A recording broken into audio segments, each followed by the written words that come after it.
beautiful friends, and welcome back to another week of the Whole Soul podcast. I'm so excited to just drop in today because I was planning to post a podcast today. I was feeling the inspiration for some days now as I now started a new YouTube channel specifically for the Whole Soul, and I'm using this mic. We finally have a freaking setup in our house, which I have been praying for the last 3 years of just being a nomad, going in and out of so many different places. And I finally have a desk dedicated to just sitting down, dropping into a flow, dropping into a channel. So I'm feeling really grateful and excited about that. And I was going to do it earlier today. I was working a bit. I went to go get a matcha with my partner and one of my best friends. And I got back, went into another creative workflow, and wanted to get in one last podcast. So I stayed home to do that, but I just felt like I needed to get out of the house so badly. I just wanted to go for a walk to enjoy nature and just presence with myself, but was feeling so resistant to it. So because I know resistance is usually the way that I should go, I ended up going out for a walk, and it ended up being the most profound thing that I could have done for myself ever, because I learned so much. Number one thing that I took away from the whole experience is that having conversations with yourself out loud is such a beautiful and sacred thing. And for someone that used to think that used to be so weird, and I would probably judge myself for speaking out loud, or I'd be afraid of being judged by other people, I really leaned into it. I went for a beach walk.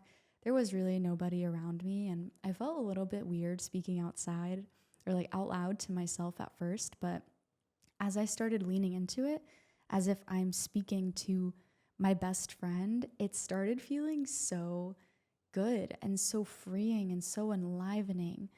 And it's almost like any blocks that I had within myself, I was just talking through with myself, having a conversation with God and myself.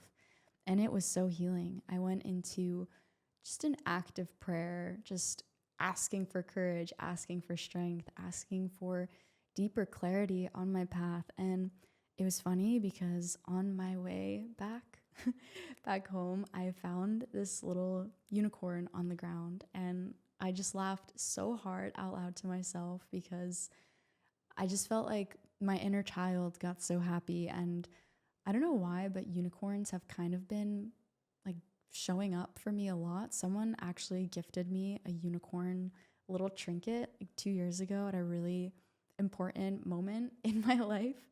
So seeing this was really interesting and crazy.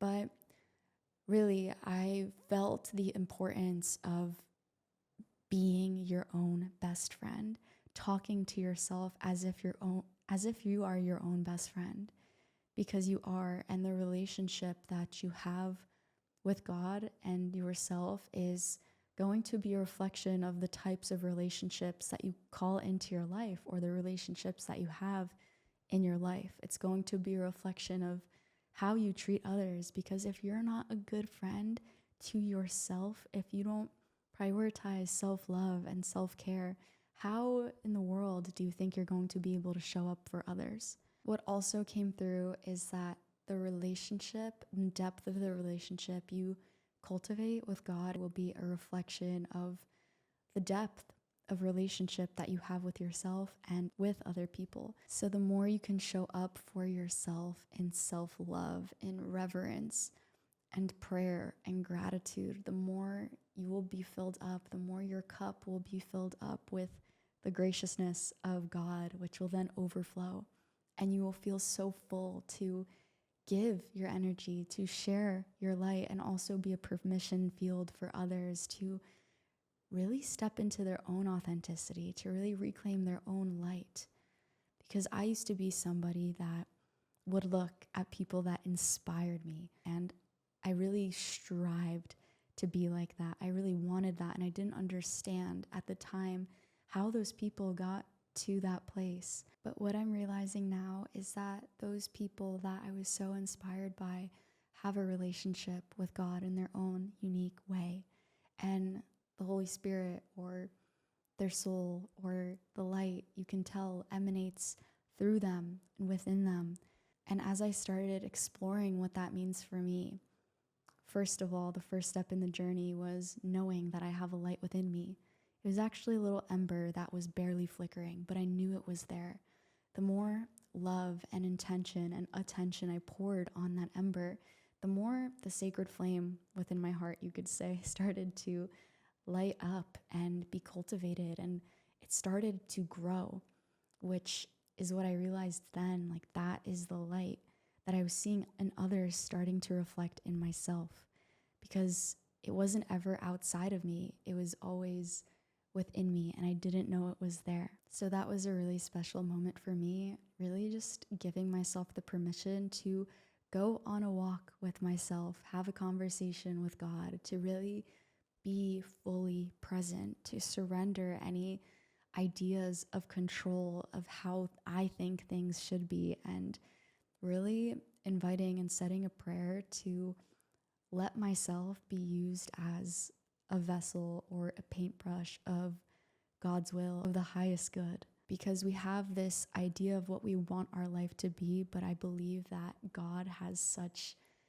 a greater and bigger and beautiful plan that we can ever imagine, because our human minds are so limited to only seeing so much, whereas, the Creator has infinite expansion. And when we can start to surrender what we think we should do or what we think we're capable of, we start to open ourselves up to greater possibilities and capabilities within ourselves. So whatever phase of your life you're in right now, I just give you the invitation to invite more trust, self-trust, body trust, really allowing yourself to listen to your intuition, because the things that are calling you consistently, that is your calling. Your callings will not stop calling you. It's this subtle whisper that always creeps up in the background.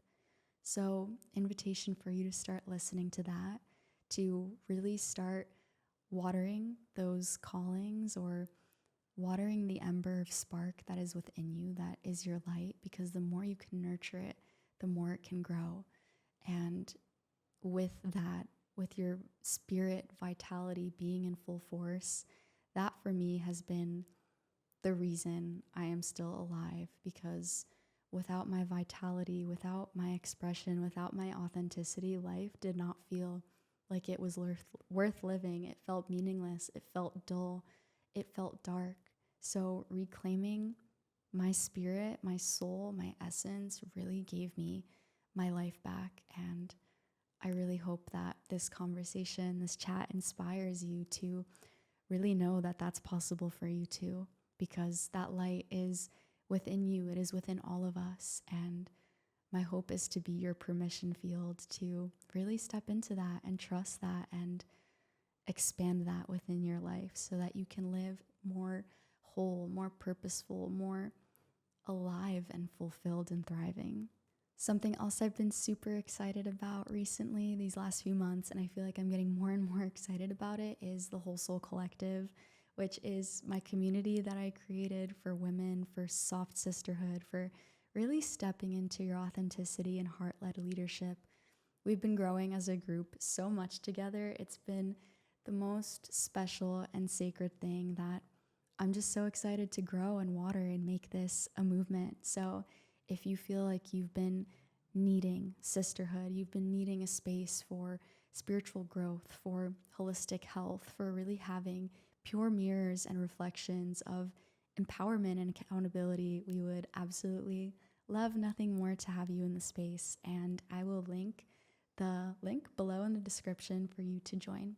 Thank you so much for being here. I hope you enjoyed this episode today, and make sure to like, comment, subscribe if you're on YouTube, and make sure to leave a rating on the podcast on Spotify, and I will see you next week. I love you.